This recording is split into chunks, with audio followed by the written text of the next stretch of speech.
साल 2024 सितंबर का महीना, जगह बेंगलुरु। एक परिवार अपनी बेटी के बंद पड़े अपार्टमेंट का दरवाजा खोलता है और उन्हें बिल्कुल अंदाजा नहीं है कि अंदर क्या खौफनाक मंजर उनका इंतजार कर रहा है। एक ऐसी सच्चाई जो पूरे देश को हिलाकर रख देगी। हुआ ये कि अपार्टमेंट बाहर से बंद था और बेटी महालक्ष्मी का फोन भी लगातार स्विच ऑफ आ रहा था। तो जब परिवार वाले अंदर घुसे तो एक बहुत ही अजीब, ना बर्दाश्त होने वाली बदबू ने उनका स्वागत किया। किसी को समझ नहीं आ रहा था कि ये बदबू आ कहाँ से रही है, जब तक कि उनकी नज़र फ्रिज पर नहीं पड़ी। फ्रिज के चारों तरफ मक्खियां भिन भिन आ रही थीं। एक अजीब सी घबराहट के साथ उन्होंने फ्रिज का दरवाज़ा खोला। और फ्रिज के अंदर जो था वो किसी के भी होश उड़ाने के लिए काफी था। अंदर महालक्ष्मी की लाश थी, जिसे बहुत ही बेरहमी से पूरे 59 टुकड़ों में काटा गया था। टॉप शेल्फ में पैर रखे थे और सबसे नीचे वाली शेल्फ में उसका कटा हुआ सिर। तो चलिए अब इस पूरे मामले की तह तक चलते हैं। जैसे ही पुलिस मौके पर पहुंची, ये केस मीडिया में आग की तरह फैल गया। लेकिन देखिए, अक्सर जो टीवी पर दिखाया जाता है, असलियत उससे काफी अलग होती है। पुलिस की जांच ने मीडिया की इन सनसनीखेज रिपोर्टों और हकीकत के बीच का जो फर्क था, उसे सामने लाके रख दिया। मीडिया में खबरें चल रही थीं कि कमरा खून से सना था, हर तरफ मांस के टुकड़े बिखरे थे। लेकिन सच तो इसके बिल्कुल उलट था। कातिल बहुत शातिर था। उसने बड़ी ही सफाई से पूरे क्राइम सीन को साफ कर दिया था। मतलब एक भी निशान नहीं छोड़ा। फोरेंसिक टीम को छिपे हुए सबूत ढूंढने के लिए ल्यूमिनॉर जैसे खास केमिकल्स का इस्तेमाल करना पड़ा। और इसी ल्यूमिनॉल की वजह से ये साबित हो पाया कि हत्या उसी कमरे में हुई थी। ये केमिकल खून के उन छोटे से छोटे धब्बों को भी चमका देता है जो नंगी आंखों से दिखाई नहीं देते। और यहीं से जांच को एक बहुत जरूरी दिशा मिली। देखिए, ऐसे मामलों में पुलिस की जांच हमेशा पीड़ित के सबसे करीबी लोगों से ही शुरू होती है। ये एक स्टैंडर्ड प्रोसीजर है। तो महालक्ष्मी के केस में भी पुलिस ने सबसे पहले उसके निजी रिश्तों को ही खंगालना शुरू किया और इससे शुरुआत में कुछ और ही नाम सामने आए। पुलिस की शक की सुई सबसे पहले 2 लोगों पर आकर टिकी। एक तो महालक्ष्मी का पति, जिससे वो अलग रह रही थी, और दूसरा उसका एक एक्स लवर, जिसके बारे में उसके पति ने ही बताया था। तो पुलिस ने जब पति हेमंता दास से पूछताछ की तो उसने बताया कि महालक्ष्मी के एक अफेयर की वजह से वो दोनों अलग हुए थे और उसने अशरफ का नाम लिया। खैर, पुलिस ने दोनों से पूछताछ की, लेकिन हेमंता की कहानी वेरीफाई हो गई और अशरफ के कॉल रिकॉर्ड्स ने भी ये साफ कर दिया कि वो तो महीनों से महालक्ष्मी के कांटेक्ट में ही नहीं था। तो इस तरह ये दोनों शुरुआती सस्पेक्ट्स क्लियर हो गए। तो जब पर्सनल रिश्तों की जांच से कोई सुराग नहीं मिला तो पुलिस के लिए ये रास्ते तो बंद हो गए। अब उन्होंने अपनी जांच की दिशा बदली। अब उनका फोकस गया महालक्ष्मी की प्रोफेशनल लाइफ पर, मतलब उसके ऑफिस, और बस यहीं से इस केस में एक बहुत बड़ा टर्निंग पॉइंट आया।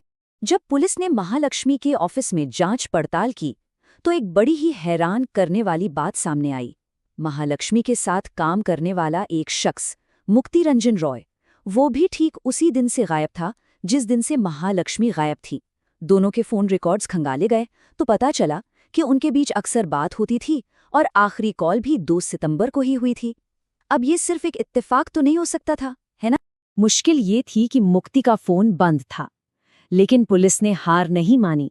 उन्होंने उसके कॉल रिकॉर्ड से उसके भाइयों का नंबर निकाला और उनसे संपर्क किया। और बस यही एक डिजिटल सुराग पुलिस को सीधा कातिल के दरवाजे तक ले गया।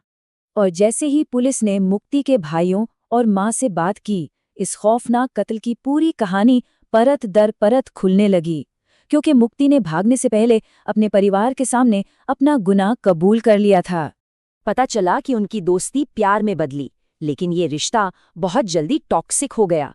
मुक्ति को शक था कि महालक्ष्मी के दूसरे लोगों से भी रिश्ते हैं और वो उसकी पैसों की मांगों से भी तंग आ चुका था। बात इतनी बढ़ गई कि 2 सितंबर को महालक्ष्मी की एक शिकायत पर पुलिस ने मुक्ति को पीटा और उससे पैसे भी ऐंठे। और फिर उसी रात शादी को लेकर हुए एक आखिरी झगड़े में मुक्ति ने उसकी जान ले ली। मतलब हत्या की वजह यही थी, एक तरफ शादी का दबाव, दूसरी तरफ पैसों के शोषण का एहसास और ऊपर से धोखे का शक। बस इसी बहस ने मुक्ति के गुस्से को इस हद तक भड़का दिया कि उसने महालक्ष्मी की जान ही ले ली। हत्या के बाद मुक्ति ने जो किया वो और भी ज्यादा डरावना था। वो पूरी रात लाश के साथ उसी कमरे में बैठा रहा। अगली सुबह वो बाहर गया और एक दुकान से तेज धार वाला चाकू खरीदा। जिसका फुटेज भी सीसीटीवी में कैद हो गया। फिर उसने लाश के टुकड़े किए और पकड़े जाने के डर से उन टुकड़ों को फ्रिज में भर दिया।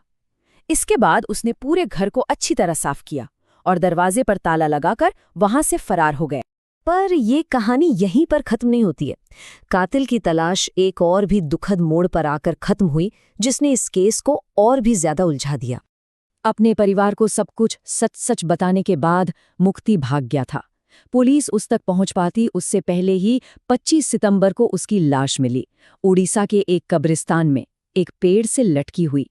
उसने खुदकुशी कर ली थी। मुक्ति की लाश के पास से पुलिस को एक डायरी मिली, जिसमें उसने अपना जुर्म कबूल किया था। उसने लिखा था कि कैसे महालक्ष्मी ने उसकी जिंदगी बर्बाद कर दी, कैसे वो उसे धोखा दे रही थी और सिर्फ पैसों के लिए उसका इस्तेमाल कर रही थी। और उस नोट पर 13 सितंबर की तारीख लिखी थी।